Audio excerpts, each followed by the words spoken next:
LinkedIn is widely regarded as the premier networking and job search platform on the planet, without rival or equal. But is it really the premier experience we've been made to believe? Or is it slowly ruining careers as we know them? Hi, everybody, and welcome back to A Life After Layoff.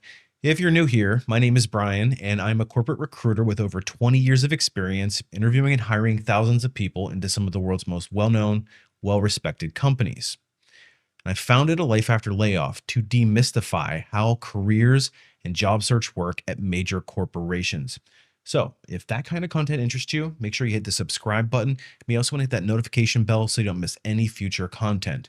And if you're tired of employers holding all of the cards and you're ready to reclaim control in your career, make sure you check out my free webinar. It's about an hour and a half long, and it's full of information that you can take and start to implement today so that you can finally start to act like the CEO of your career. It is for career-minded people. So if you're interested in it, you can check it out in the link below. So LinkedIn, everybody's favorite platform to hate. People are fake. Jobs are fake. Recruiters are fake. Everything seems fake. In fact, I don't think there's another topic that I could bring up that generates so much strong, visceral reaction from you guys as when I mention LinkedIn. People have really strong opinions about it, and perhaps for good reason. You see, in many ways, it is broken and it is cringy. But like it or not, it holds massive influence over the job market. The fact of the matter is, it's where the recruiters and the companies are. And so if you care about a white-collar career, you pretty much have no choice but to use it if you want to find a decent quality job. But has LinkedIn overshadowed and even ruined careers as we know it? There are a few reasons why this may be the case. So let's dive in. First, we need to talk about how we got here. The concept of job boards kicked off early in the 1990s as the internet was starting to shape communications. You see, before that, back in the day of the dinosaurs, job seekers actually had to rely on things like newspaper classifieds, or walking into a company's headquarters and submitting an application, or word of mouth, or mailing your resume to your local headhunter, or a physical bulletin board. Think literal corkboards at a community center. The shift began with the Online Career Center, or the OCC, which launched in 1993, widely regarded as the first online job board. It started as a Gopher site, essentially a pre-web protocol, before moving on to the World Wide Web, which offered a simple database of job listings for tech-savvy early adapters. And in 1994, Monster.com emerged, which revolutionized the space with a more user-friendly interface and much broader reach. Monster allowed candidates to post resumes and companies to list jobs globally, which was a game changer compared to local newspapers. And at the same time, in 1995, CareerBuilder started as a digital extension of newspaper ads, and they partnered with print publishers to bring listings online. For those of you who remember, we actually still primarily used newspaper ads to recruit in the mid-1990s all the way through the 2000s, as shocking as that may be. I can actually speak with experience.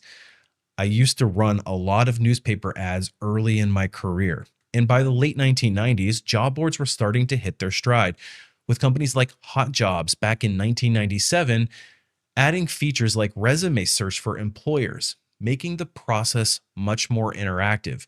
These platforms laid the groundwork, digitizing job search and shrinking the gap between the candidate and the employer. Now, how did hiring evolve with LinkedIn?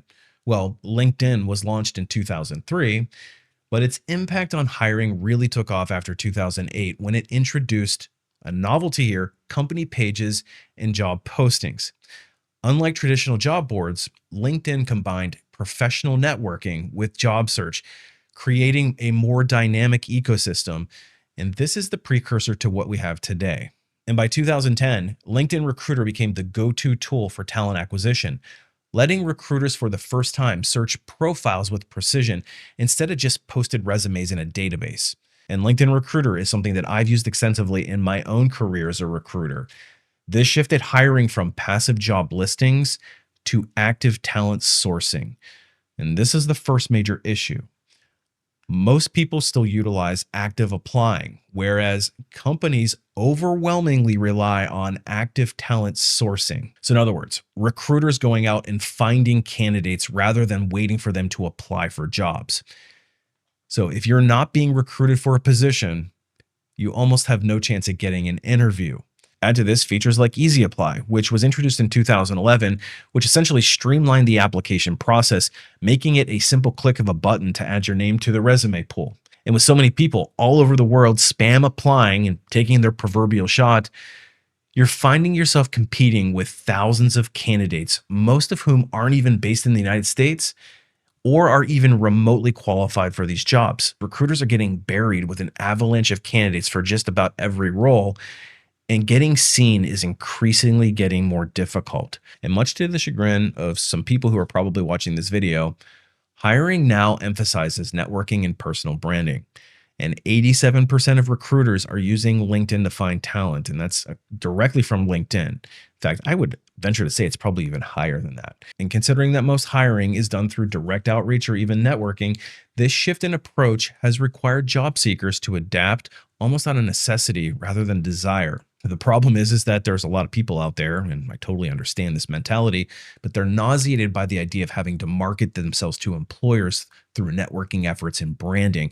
Because for many, it represents an unsavory type of ass kissing. They shouldn't have to do this to have a successful career, let alone get a simple job. And they look at people who do this as corporate bootlickers who will do anything to please the company overlords.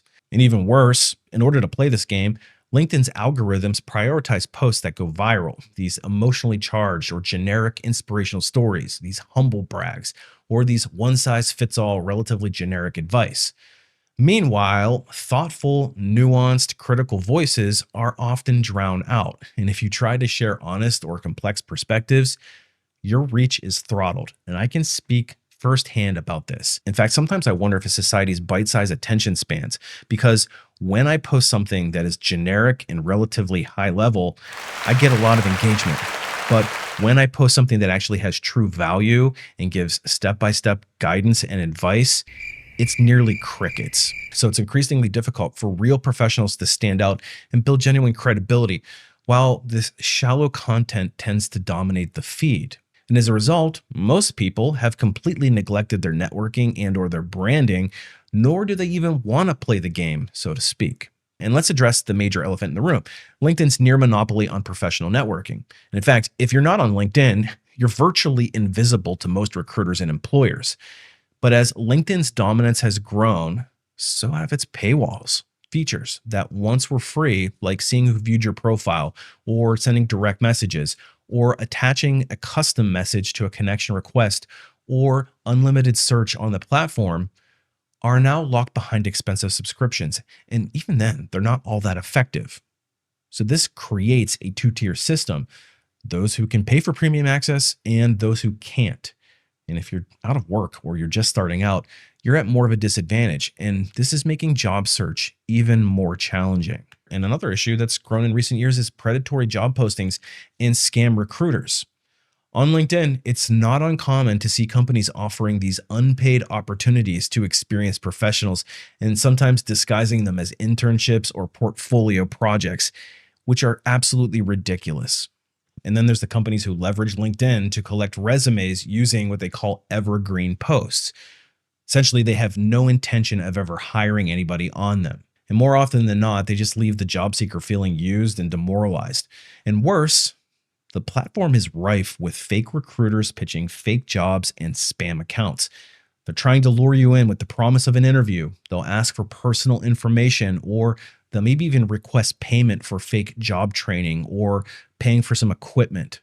And the sad thing is, there's people falling for this stuff. And for the unemployed job seeker, they're already under enough pressure, and these traps can be devastating. And even the networking itself can seem hollow and ineffective. Listen, there are many LinkedIn users who have no clue how to connect with the right people and say the right things at the right times to lead to actual job opportunities. I have personally experienced the whole gamut of it, and some of them are kind of cringy. And as a result, it seems awkward and frustrating, and it doesn't produce anything tangible. So they'll throw their hands up in the air and say, networking doesn't work, LinkedIn's a complete waste of time. Or worse, and this is one of my personal pet peeves, and one I seem to get nearly every day: you're bombarded with outreach from obvious salespeople who solicit you with a sales pitch the minute you accept their connection request. For me, it's an immediate remove connection request and delete them. And last but not least, LinkedIn has started to get a reputation of feeling like a glorified professional Facebook. It's littered with trolls, virtue signaling engagement mills, and people arguing about politics, news, religion, and it's gotten really bad lately. In fact, I've seen threads about the best leadership style devolve into a 200 comment debate on politics with a whole bunch of people acting really bitter and childish. And unfortunately, that noise distracts what LinkedIn is actually supposed to be, which is a professional space for career growth, and hopefully not a sanitized version of it. But it can also make you hesitant to engage if you're worried about backlash, especially because employers can see your posting history. So those of you who like to go and stir up the pot on LinkedIn, just keep that in mind. We can all see it. So my advice for people who are completely annoyed by their LinkedIn feed, you can curate it and curate it ruthlessly. Unfollow the accounts that post or repost irrelevant content or low quality stuff, and focus on industry specific groups or thought leaders who actually add value. And if you're dealing with the toxic trolls who keep on crapping on your parade, that block feature works wonderfully. Keep your interactions authentic, professional, and career focused, and your feed's going to be a lot more enjoyable. And trust me, I regularly cull my feed as well. So after watching this video, you may believe that I think that LinkedIn is a bleak wasteland, a virtual cesspool to be avoided at all costs by job seekers. The reality is that actually couldn't be further from the truth. Yes, LinkedIn is not perfect. Yes, it could be improved quite a bit. But as far as I'm concerned, it still remains a necessity. The fact is that nearly every major corporation who is worth their weight is recruiting on LinkedIn and recruiting on LinkedIn extensively. And it's considered to be the industry standard for recruiter outreach. And while the job board isn't great for a lot of the reasons I mentioned earlier in this video, it's still one of the best ones available. But for me, it's the networking and the branding components that make it worth the price of admission, even if you don't sign up for premium. Listen, there's a lot of things that you can do where you don't have to pay to play. But I still believe that LinkedIn is the best place to find the job if you use it right. The problem is most people don't.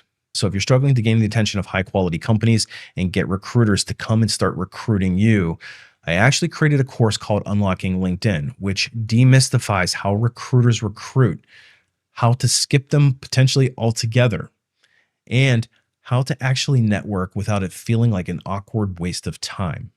So if you're struggling with LinkedIn and you're networking, I highly encourage you to check out my course, Unlocking LinkedIn. So I'm curious, what's your biggest LinkedIn pet peeve? Drop a comment, let me know. And do you feel that LinkedIn has killed careers as we know it? And listen, I spent hours creating this content, and it literally takes like a split second for you to hit that like button. And it really does help me reach a broader audience and continue to bring you all this great content. Let's take control of your career together. You got this. Thanks for watching, and we will see you on the next one.